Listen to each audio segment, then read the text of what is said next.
Testing में black डैम्प के बारे में चर्चा कर रहे थे। तो आज ब्लैक डैम्प में एक क्वेश्चन भी आता है हमेशा, जस्ट टेस्टिंग क्वेश्चन। तो यहाँ पर एक क्वेश्चन है कि खान में किसी जगह हवा का सैंपल ले गया है जिसमें ऑक्सीजन का परसेंटेज दिया हुआ है, नाइट्रोजन का दिया हुआ है, कार्बन डाइऑक्साइड का दिया हुआ है, मीथेन का दिया हुआ है। हमको वहाँ ब्लैक डैम्प कितना है ये फाइंड करना है। तो ऑक्सीजन दिया है 19.30%, नाइट्रोजन दिया है 78.67%, कार्बन डाइऑक्साइड दिया 0.79% और मीथेन दिया 1.24%। तो चूंकि हम लोग जानते हैं ब्लैक डैम्प होता है क्या, excess nitrogen plus carbon dioxide. तो यहाँ कार्बन डाइऑक्साइड का तो मात्रा दिया गया है, लेकिन हमको एक्सेस नाइट्रोजन का मात्रा निकालना है। एक्सेस नाइट्रोजन का जैसे निकलेगा हम दोनों को जोड़ देंगे और ब्लैक डैम्प वहाँ मिल जाएगा। तो इसके निकालने के लिए पहले हम जानते हैं कि नाइट्रोजन कितना है। नाइट्रोजन परसेंटेज फाइंड करने का हम लोग जानते हैं कि जनरल एयर में नाइट्रोजन क्या होता है, 3.76 गुना होता है ऑक्सीजन परसेंटेज का। ठीक है, जनरल एयर में नाइट्रोजन का परसेंटेज वही होगा जो ऑक्सीजन के परसेंटेज का 3.76 गुना होगा। यहाँ पर ऑक्सीजन का परसेंटेज हमको दिया गया है कितना, 3.76 इंटू ऑक्सीजन का परसेंटेज है 19.30। तो हम लोग जानते हैं कि जनरल एयर में 3.76 गुना ऑक्सीजन का होता है जितना परसेंटेज, वो नाइट्रोजन के परसेंटेज के बराबर होता है। तो हम लोग गुना करेंगे, तो गुना करेंगे तो ये आ जाएगा 72.57%।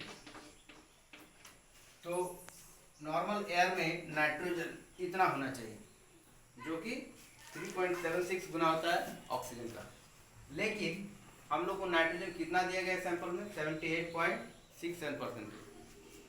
तो यानी नाइट्रोजन कुछ एक्सेस है, तो वही हमको निकालना है एक्सेस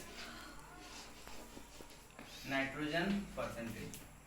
एक्सेस नाइट्रोजन परसेंटेज बराबर क्या होगा, 78.67% जो हमको क्वेश्चन में दिया गया है, माइनस जो नॉर्मल एयर में हम लोग को होना चाहिए जो अभी फाइंड किए हैं 72.57%।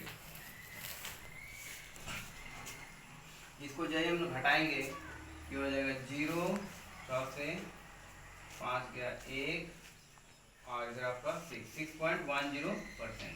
ये हमारा हो गया एक्सेस नाइट्रोजन। तो हम लोग ब्लैक डैम्प का परसेंटेज फाइंड करने के लिए इसको और इसको जोड़ेंगे। चलिए अब मिटा देते क्वेश्चन को थोड़ा सा।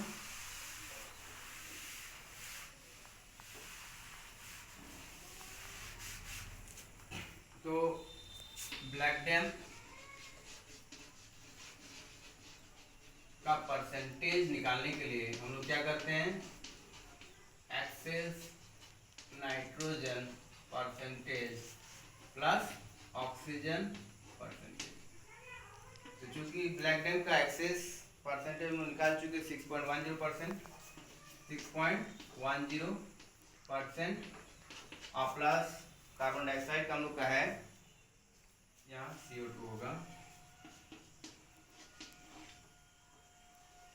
CO2 percentage. ठीक है, तो यहाँ कार्बन डाइऑक्साइड का दिया गया है 0.79%। ठीक है, जो ही हम लोग दोनों को जोड़ेंगे हम लोग को कितना आ जाएगा, 0.99718 और ये 6 यानी 6.89% हम लोग का वहाँ पर ब्लैक डैम्प होगा जहाँ पर सैंपल निकाला गया है। तो यही हमको फाइंड करना था कि ब्लैक डैम्प कैसे निकलता है, और ये क्वेश्चन हमेशा जीटी में आता है, ये आप पूछा भी जाता है। तो अब हम लोग जानेंगे ब्लैक डैम्प का प्रॉपर्टी यानी गुण, प्रॉपर्टी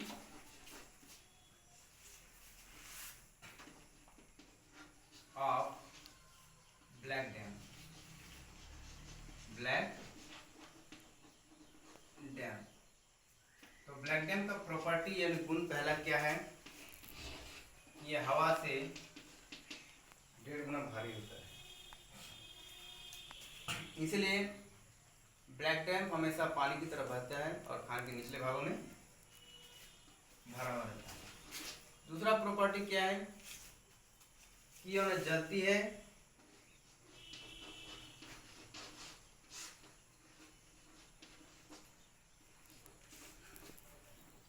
और न जलने में मदद करती है, और न जलने में मदद करती है।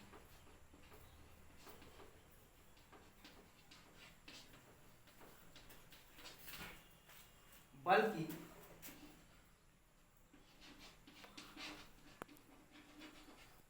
जलती चीजों को बुझा देती है, जलती चीजों को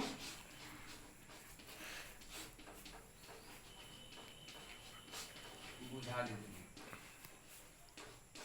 बुझा?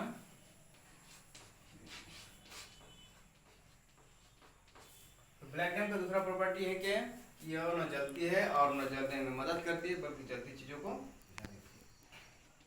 तीसरा क्या है? पानी में घुलनशील है, पानी में घुलनशील है।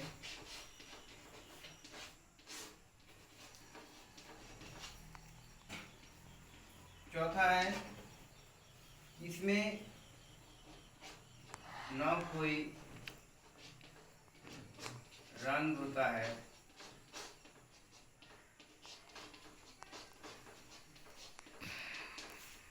और न कोई गंध होता है, और न कोई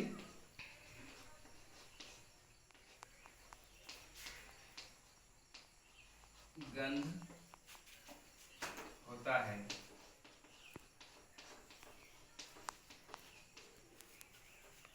बल्कि हल्का तेजाब सा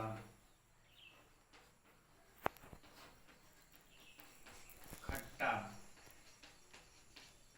स्वाद मिलता है।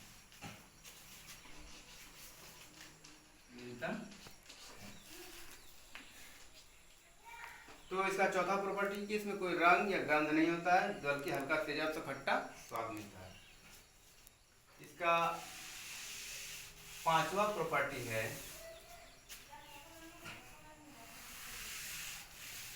इसका पांचवा प्रॉपर्टी है कि यह विषैली नहीं है, विषैली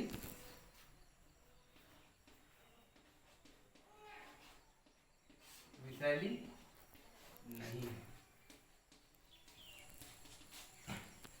लेकिन अगर कहीं पर ब्लैक डैम्प अधिक मात्रा में मिलती है तो वहाँ पर ऑक्सीजन की कमी हो जाती है और वहाँ पर रहने से कोई व्यक्ति ऑक्सीजन की कमी से दम घुटकर मृत्यु तक हो सकती है। छठा प्रॉपर्टी है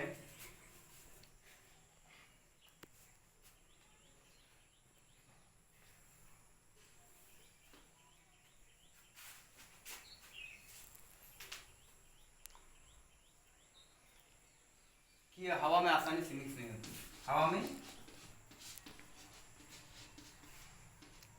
आसानी से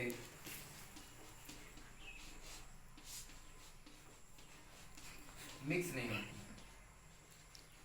मिक्स नहीं होती। यानी एक बार हवा में अगर मिल जाती है ये दोबारा इसको अलग करना मुश्किल होता है। ठीक है, आज इतना ही रहने देते हैं।